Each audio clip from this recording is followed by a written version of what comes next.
Scrappy Peanut writes, "How can I focus on stamping using the principles of design?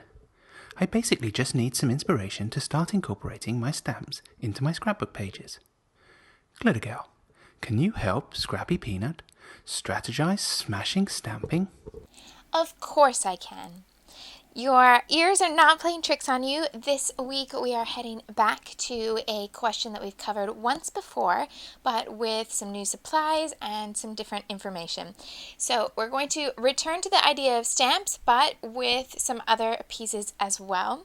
And right now, until the 14th of July, there is a massive 20% off store-wide sale at 2P. So everything, including brand new items, are at least 20% off. And of course, there are lots of items on even further clearance as well as we gear up to all the new product releases that are coming out in the next week or so.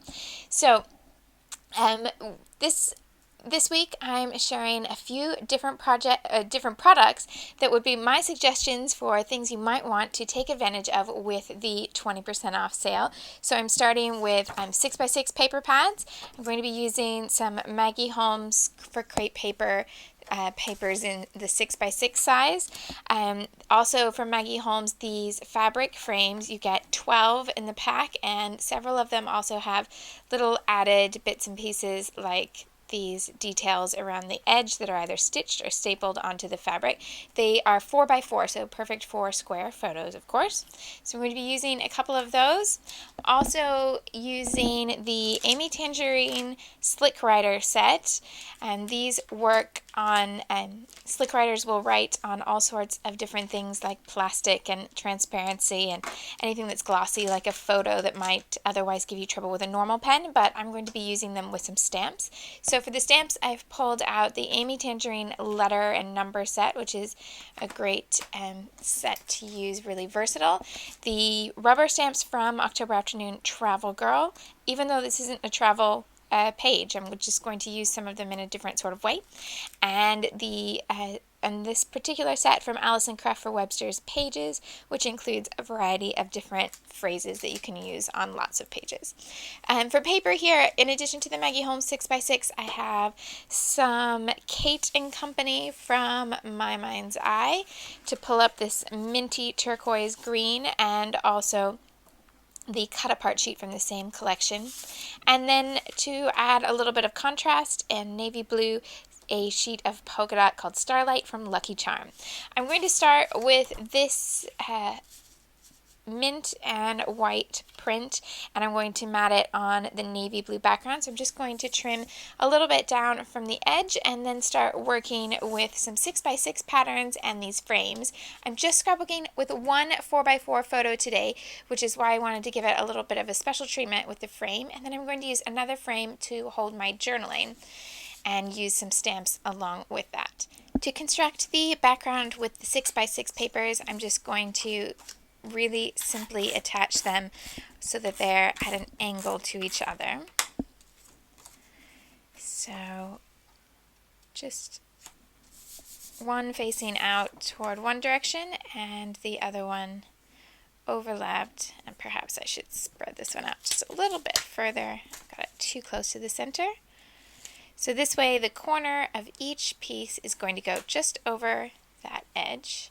And I'm going to be layering lots of things on top of this, so it doesn't particularly matter if it looks a bit too plain or anything like that. But you don't want too big of a V shape here. You want it to be not a straight line, but just a little bit of an angle. So the key here is that I'm using one bold pattern because I'm going to leave that one alone, and then one subtle pattern because I'm going to be adding writing and stamps on top of that. Then I have my two frames, and I want to use the contrasting color on top of the pattern that has a lot of color. So I have the two frames in the colors that match, the pink and the mint green, but I want to bring the mint green onto this so that you can see it more obviously than you would the pink. So the green frame is going to go over here, the pink frame is going to go over here, and the photo is going to go behind the green frame because the writing is going to go inside this box here. Now you can choose which frame you want to overlap, but I've purposely chosen one that has a dressy bottom and one that has a plain edge so that I can have the photo in the one that has the dressy edge and put that on top. So I want to attach this frame first. So I'm just following the edge of the pattern here to line up this frame so that it's square within that square, but not square on the page, if that makes sense. But you can experiment with figuring out what will work best with your pattern. If you have a pattern that has lines that you'd like to follow for the journaling, then just arrange it so that you won't lose the benefit of those lines. Now I want to figure out where this one's going to go so that I can adhere the photo first and then put the frame over the top. So I think I'll bring this box up so it's higher on the page than the journaling. So I can then just hold the photo in place and add the adhesive behind.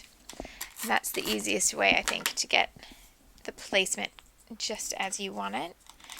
And then I can add the frame right over the top.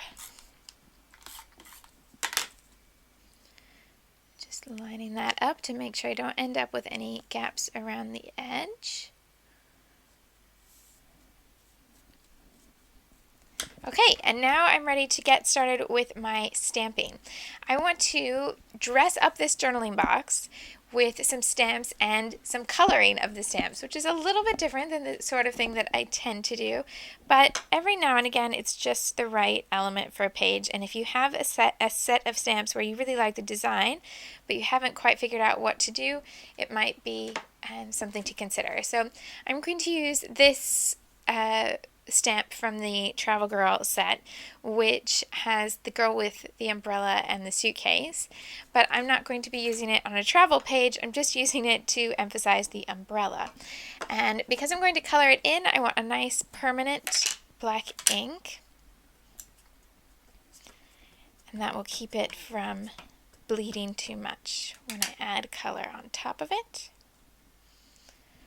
And then I can just put her in the corner of the journaling box. And then my writing is going to go in here once everything else in the journaling box is ready. So the reason I included the Amy Tangerine and Slick Writers in my selection today is because if you don't have a really big collection of markers already, some people who color in designs all the time will already have lots of very fancy markers or coloring pencils and all sorts of different things that work well for them. But if you just want to be able to do a little bit here and there, then it's a great thing to realize what colors you use the most often in your pages and your other projects so that you can get just the markers that you would really use rather than investing in a giant set.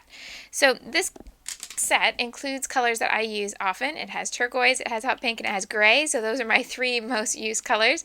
And I do really like these shades of green and orange as well. These are really saturated colors. So if you like bold color, then this is a good set for you. And now the Slick Writer means that they'll write on transparencies and glossy surfaces and all sorts of fabulous things like that. But you can also use them on paper, of course. And what I really like about them is that they don't make the paper bead up on a pattern paper, so the pattern paper is staying intact. And I like that they are just sheer enough that I can see that pattern through the color of the marker.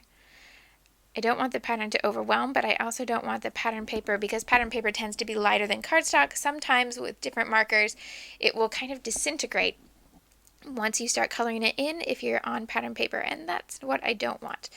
I want this to just color the paper on top and still have the pattern be visible.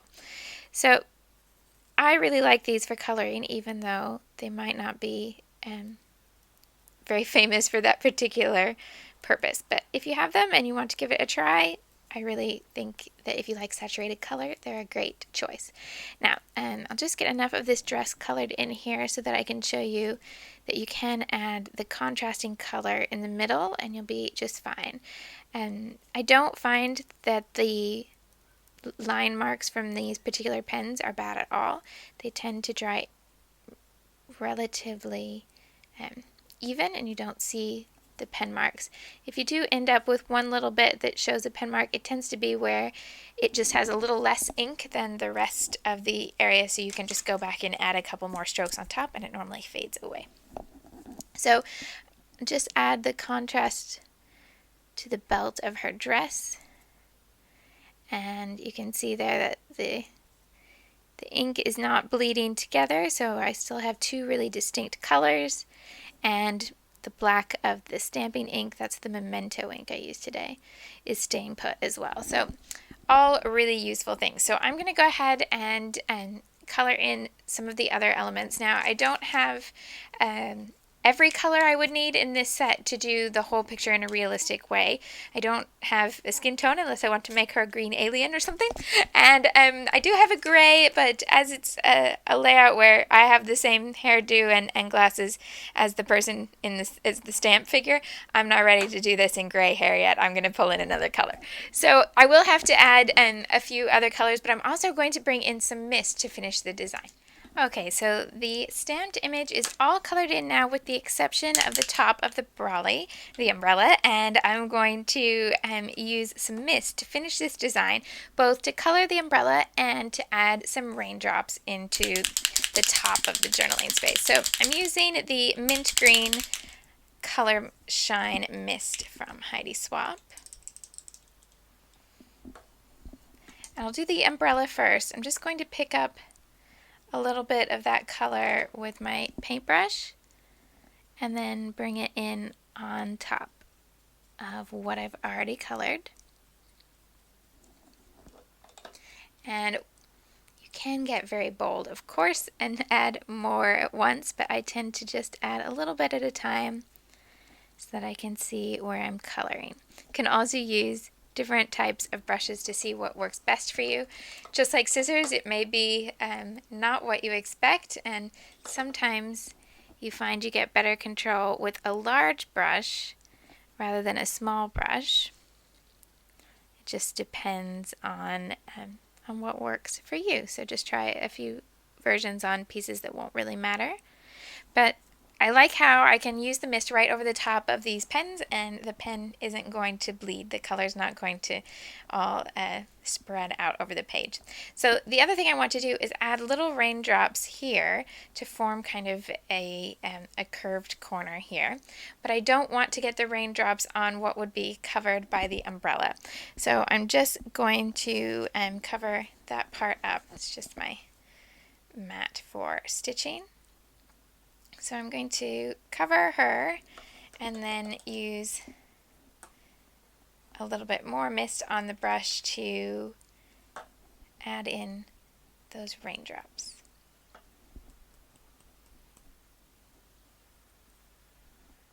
Now all my writing fits right around the edge of the picture within the frame. So essentially adding the stamped illustration is just like creating your own journaling card that you might purchase with an illustration on it, except you have the control of the colors and the placement and all sorts of things like that. So, and if you want to get into really detailed coloring with all sorts of shading, there is a wealth of information out there, and I am not the expert on that particular technique, but I do think that you can jump into the shallow end, as it were. There are certainly ways that you can color stamps and have them look great on your layouts without needing to have lots of training, so just start somewhere and don't be afraid. From here, I want to add in my title, and I'm going to try a 2-word title that's going to come across here and up the side, and I'm going to use these letter stamps for part of the title, and because I have this space here, I'm actually going to have 2 tries at stamping it. Well, at least 2. If I need more, then I can have more. But what I'm going to do is stamp it straight onto this background, and if I don't like it, I will stamp it onto another piece of paper and cover it up.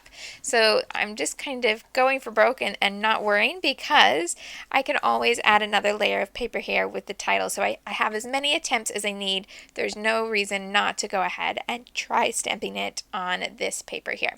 So I'm using the Amy Tangerine document stamp set, and just in case you haven't seen these, it does come in this little tray, which if I turn it upside down to show you the tray, I'm going to dump the stamps out. But it's useful to have it that way so that you can, as soon as you take it out of the box, it is in a nice little set that you can move around in your space and they're not just going to fall everywhere. So just thought I would show you that.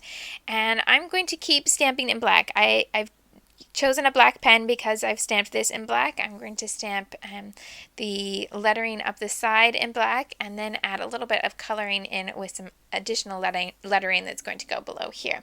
So I'll just keep using that same black Memento ink pad and try stamping it up the side here, and if it all goes horribly wrong, then I'll stamp it on another piece of paper and add it in. And it turns out, yes, I do need the second version. I'm not particularly happy with the fact that I have two letters that run together and the rest that don't, so I stamped it again on a piece of paper from the same Maggie Holmes paper pad, and I'm going to add that in here and then use my glittery thickers for the rest of the title that's going to run here. So the title actually runs around the corner of the design.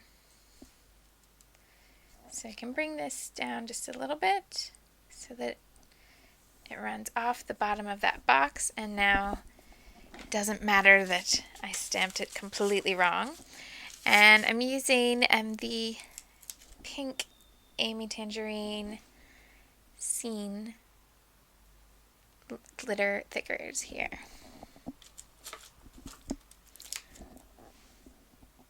So in adding my title, I'm thinking of a design principle, and then I'm going to continue it into a second one. So the design principle I'm using here, well, I don't know if you want to call it a principle, but it's certainly something that goes into my process of creating, and that is to think of the story and then match it in the embellishment. So there's a real contrast here in the two kinds of lettering styles, something that's really feminine and glittery, and then these letters that look almost institutional and very kind of factory stamped, even though they're hand stamped. And the reason for that and the reason for the title is all told in this journaling. So the photo at first glance, it looks really fun. It looks just like a bunch of people posing for a picture. But the truth was that we weren't allowed to take pictures in this at this particular event. So we had to be really sneaky and send somebody to look out and hide to take a picture. So what looks like a really simple photo actually has a really big story of the covert operation to get that picture. So that's what I've told in the journaling here. And I liked when I came up with this idea of the covert operation, I liked the idea of including this because then it also, that font looks almost a little bit military in style. So I wanted to mix the pink and the frilliness and the femininity with this kind of contrasting lettering style. But what is definitely a design principle, moving on, is that where I've done this on a corner here, I want to balance that on the other side of the layout. So I've used the sparkly letters again and then the stamps. So if you've seen other episodes, I've worked on pages from this same album, and throughout this entire album, every page includes somewhere a little detail that says LDN 2012. And so this time it's a little bit bigger than what I've used on some of the other pages because I have more space available. But I like the idea that I could really truly balance it with two corners and repeat that. So now where that lettering starts at first to look a little bit out of place, the more you use it, the more it becomes an integral part of the design. So from here I want to add a little bit more to dress it up, and I'm going to start working in this space around here so that I don't encroach on my journaling and my photo, which is the most important part of my page. In my embellishment, I want to focus on the design principle of repetition. So I'm going to create 3 embellishments that are pretty much identical, maybe with a little bit of a difference. So I started looking in my supplies for things that I have 3 of that would work together on a good small scale, because I don't want to add things that are too large for the page. So the first thing I had were these pins from Collectible by My Mind's Eye. So I have 3 pink pins, so that will bring in that same hot pink that's already there on the page. And then I wanted to look for a stamp that I could cut out easily. The O Snap stamp here from the Studio Calico set seems to work well with the story because the story is about all of the drama involved in getting the photo. So I thought I will go ahead and run with that concept. I'm going to stamp 3 of these and cut it out. And I went through punches and dies to see what I could use. And this circle, which is just from a Nestabilities circle set, should fit that just right, so I can stamp 3 of those and die cut them so that I don't have to worry about perfectly cutting them with my scissors. So I have 3 of those, and I figured I could also come back and use this other camera related phrase, the keep calm and snap on. I thought that fit well with the story. But back to the embellishment.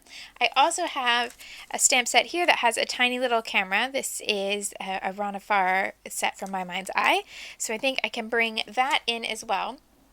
And then maybe a little something to make each one different. I had these chipboard pieces from Collectible, and these 3 pieces all match the layout, and they're similar, but they're different. So I'm thinking once I create each of the layered little punch designs and stamp designs all together, then I can place one on each of these chipboard die cuts, so they'll all have something in common. They'll all have that repetition of the design, but they'll also have something different and a little bit of variety. Almost finished, and I'll just take you through one of these repetitive embellishments. So they're nearly identical, but not quite. So I'm starting with the chipboard piece at the bottom and placing that so that it touches the frame, the fabric frame. And it does that on each of them. This one I'm going to put underneath the frame. This one went over the top.